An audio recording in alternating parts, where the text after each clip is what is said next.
All right, everyone. Wayne and Susie here, nearly live from the NAFO Langley fake AI news desk. And hello to all the NAFO dogs out there, too. Good dogs. Definitely. So today we're bringing you some in-depth reporting, looking at the very latest, really just the last 24 hours. Yep, as of Wednesday, April 16th, 2025. Now, just a quick heads up, this is crucial. The information we're sharing, it's all based on recent news reports. Which means it's, largely unverified at this point. Exactly. So please, practice due diligence, check things out for yourselves. Absolutely. Okay, so where do we start? There's quite a lot. There really is. Let's start with the Zaporizhzhia region. Ukraine's HUR, that's their intelligence directorate. Right. They've released some footage. It shows their Kabul 9 Special Forces unit. Using FPV drones. Yeah, first-person view drones. Yeah. Hitting what they claim are Russian frontline logistics. Hitting supply lines. If that's effective, it really has to slow down their operations, right? You'd think so. Yeah, I mean, disrupting logistics is, fundamental. Hinders movement of ammo, fuel, all that. It degrades their ability to sustain operations. Exactly. And releasing the footage, it serves multiple purposes, probably. Shows capability, boosts morale. Influences the narrative. For sure. And these FPV drones, they allow for, really precise targeting. More cost-effective, maybe, than older methods. Good point. Okay, moving over to the Sumy region, the numbers there are pretty stark. Yeah. What are we seeing? Reportedly, 141 strikes by Russian forces just on Wednesday on border areas, settlements. Wow, 141 strikes. Resulting in 257 explosions total. That's relentless pressure for anyone living there. Has to be. Yeah, Sumy's location right near the border makes it so vulnerable. These strikes, they disrupt life, damage infrastructure. And probably try to pull Ukrainian forces that way. Could be. And the psychological impact, too. You know, just constant threat. And we are seeing that direct impact, sadly. In the Kherson region, in a place called Insinern, a 52-year-old man was reportedly injured. A Russian drone attack. See, that just brings home the human cost again. Away from the main front lines, even. Yeah. Every civilian casualty, it just underscores the danger, the difficulty of protecting non-combatants with all these aerial attacks. Okay, let's shift focus slightly to the Zaporizhzhia nuclear power plant, the ZNPP. Always a major concern. Well, Ukraine's energy minister, German Galushenko, he suggested something interesting. A possible mutual interest between the U.S. and Ukraine. Mutual interest in what? In getting the plant back under Ukrainian control. Right. And then restarting it for joint energy projects tied to recovery. Wow. Okay. That would be game-changing. Huge if it happened. Yeah, it's been under occupation so long, the safety worries. Returning it would be a big step. To de-escalate those risks. Right. And linking it to U.S.-backed energy projects for recovery, that adds a whole other dimension. But actually regaining control, that seems incredibly complex. Oh, absolutely. The practicalities, the geopolitics, especially with U.S. involvement, very complex. Meanwhile, Dnipro. The situation there is still pretty bad. What's the latest? A Russian drone attack reportedly caused multiple fires and injured 2 children. Oh, no. Children injured. And then later reports even worse. A separate drone attack in Dnipro. 2 killed, 16 injured. 16. These attacks on a major city, relatively far from the intense fighting, it shows the reach they still have. And the lethality. Yeah. And hitting kids, just awful. Makes you wonder about the targeting, military. Civilians. So you say sometimes. Okay, on a different note, but also critical. Children. The abductions. Yeah. Ukrainian Foreign Minister Andrei Sybiha, he's launched this international Easter campaign. Children are non-negotiable. Good. Raising awareness globally. And related to that, Ukraine's ombudsman, Dmytro Lubnets, met with Qatar's Minister of State. Discussing the return of the kids. Exactly. Seems like a coordinated international push. It's so important. Abducting children is a grave violation in international law. Qatar's involvement is significant, too. They've mediated before, right? They have. Could be helpful here. And that phrase, non-negotiable, that's a powerful message. Definitely. Okay, back to Kherson for a moment. Beyond that drone attack in Inzinern. More shelling. Yeah, the village of Novoaleksandrivka, Russian army shelling damaged about 10 private houses. Just chipping away at civilian life. And in Kherson City itself, seems like it's getting worse. The wounded count from shelling in the central Niji district is up to 9 now, including a teenager. 9. And separately, a 28-year-old man also injured in Kherson.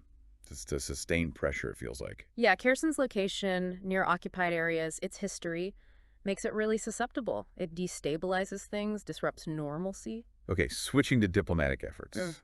President Zelensky, he said Ukraine and its European partners are preparing a new security architecture. A new security architecture. That sounds like long-term strategic thinking. Beyond the current frameworks, maybe? Could be.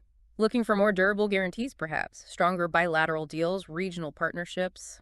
Something new. Makes sense given the situation. Also on the diplomatic front, Zelensky mentioned something else. That Russia apparently ignored a U.S. proposal. Oh, what kind of proposal? For a 36-day halt in strikes. 36-day ceasefire. And Russia ignored it. That's the report. If true, it doesn't exactly signal a desire for de-escalation right now. No, it wouldn't. Suggests Moscow isn't interested in pausing things, at least not on those terms. Makes diplomatic off-ramps look difficult. Sticking with international actions, U.S. President Trump. Yeah. He's extended the sanctions, banning Russian vessels from U.S. ports for another year. Okay, so a continuation of that existing economic pressure. Seems so. It reinforces that policy. The immediate battlefield impact might be debatable, but long-term. It aims to limit their trade, their finances, constrain them economically. Right. Now, some really, really concerning reports from the Donetsk region. Okay, what's happening there? Ukraine's Human Rights Commissioner, Lubinets, says he sent letters to the UN, the ICRC, Regarding the alleged execution of an unarmed Ukrainian POW by Russian forces in the Volnovakha district. execution of a POW. That's incredibly serious. And then, tragically, there's a subsequent report. Another unarmed POW executed near Razdoln, same district. Another one in the same area. Yeah. Ukrainian law enforcement has launched an investigation. As they should. I mean, if substantiated, these are clear war crimes, violations of the Geneva Conventions. Getting the UN and ICRC involved is crucial for investigation accountability. Definitely. On a slightly more positive note for Ukraine, militarily, the 412th Nemesis Regiment reportedly took out a Russian Akatsiya, self-propelled artillery system. Ah, good hit. Those Akatsias are a threat. Mobile firepower. Taking one out reduces their indirect fire capability. Absolutely. Gives Ukrainian positions a bit more breathing room. But the human cost in Donetsk, still immense. Especially for kids. How so? We're hearing that 195 children are still living in communities right in the active combat zone there. 195. Still in the active zone. That's just horrifying to think about. Their safety, their well-being, that trauma. It's hard to comprehend. And throughout Wednesday, Russian forces kept up pressure in the Dnipropetrovsk region too. Where specifically? Nikopol, Marhanets, Pokrovsk communities, using kamikaze drones and heavy artillery. So a sustained campaign across the river there. Looks like it.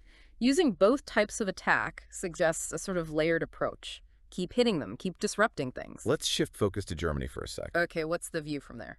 Well, one German expert's assessment suggests the incoming government coalition has promising words about Ukraine in their agreement. But lacks concrete plans for actually implementing those promises. The classic policy versus practice gap. Seems like it. And adding to that, the German defense minister, Pistorius, reportedly skeptical about sending Taurus cruise missiles. Still hesitant on the Taurus. Yeah, that suggests ongoing debate, caution within Germany about the next level of military aid. Balancing their own needs with helping Kiev. Always a tricky balance for allies.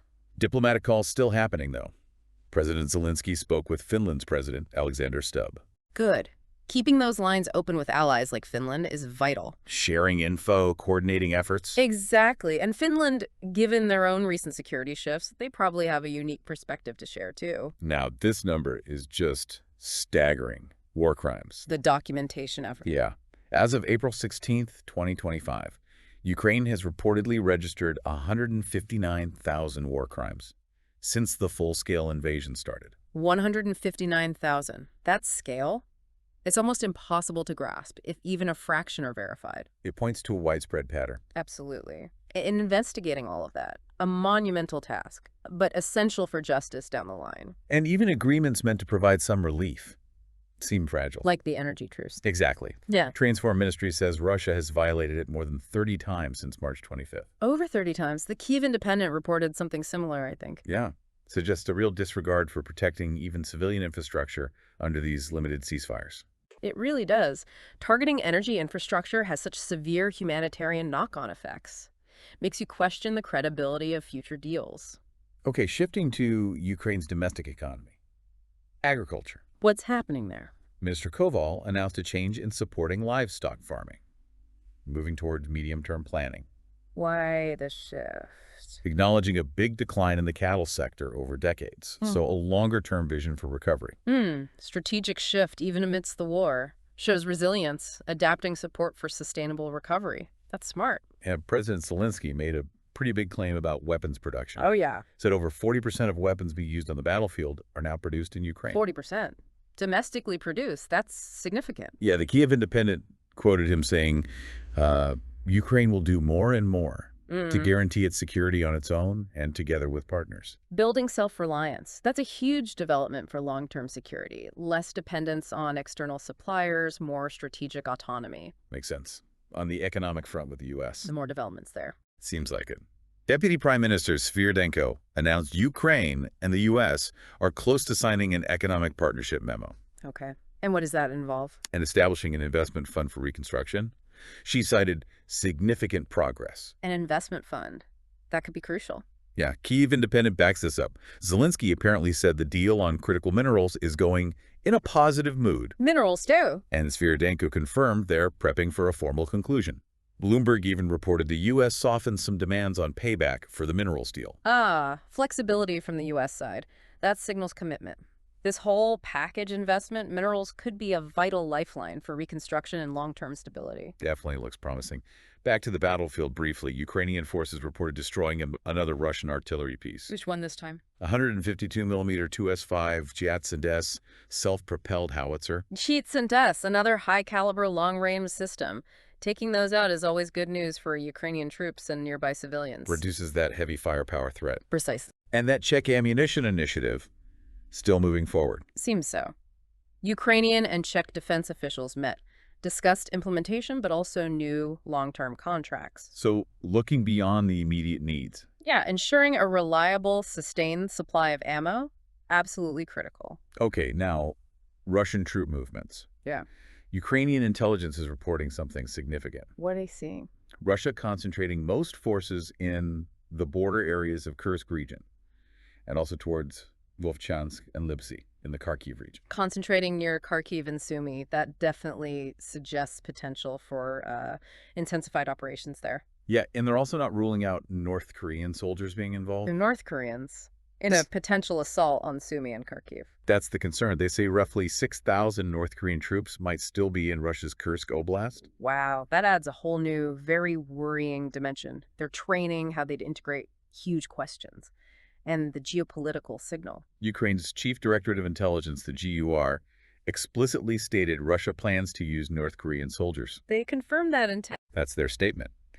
And the Kiev Independent mentioned a South Korean think tank estimate. About what North Korea gets out of this. Yeah, suggesting they could earn over $20 billion helping Russia, but preferring in-kind and technical assistance. $20 billion. So a potentially huge economic driver for Pyongyang.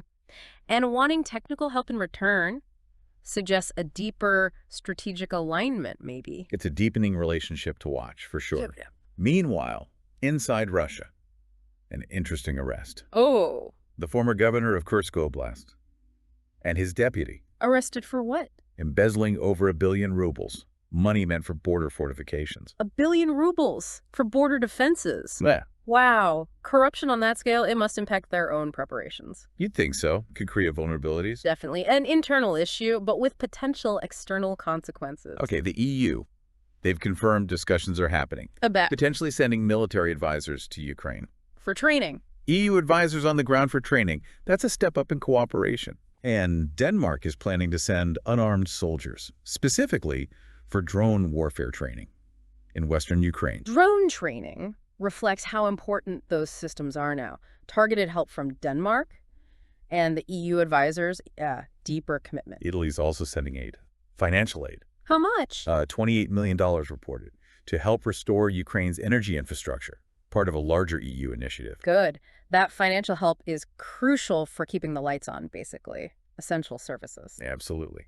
Now, an interesting report from The Economist. What did they find? That officials from the Trump administration had apparently become fed up with Europe's level of effort in strengthening Ukraine. Fed up. If true, that points to potential friction within the Western alliance about burden sharing. And could signal future shifts depending on U.S. politics. Potentially, yeah. Divergent views among allies always have implications for aid consistency. Ukraine's security service, the SBU, made an announcement too. Dismantled a suspected Russian spy ring. Okay. Anything unusual about it? Discertingly, yes. Included 5 minors, apparently, planning to target residential areas and a military base. Minors involved in spying, targeting civilian areas. That's deeply troubling, exploiting kids like that. It's awful. Also, unconfirmed reports about another Ukrainian drone strike. On what this time? Another Russian missile brigade. The 112th, reportedly linked to attacks on Sumy. The 112th. Wasn't there a strike reported on the 448th recently, too? Exactly.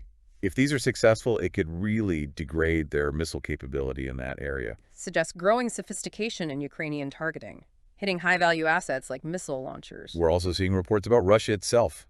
Record number of military criminal convictions. Now high. A 76% year-over-year increase. 76%.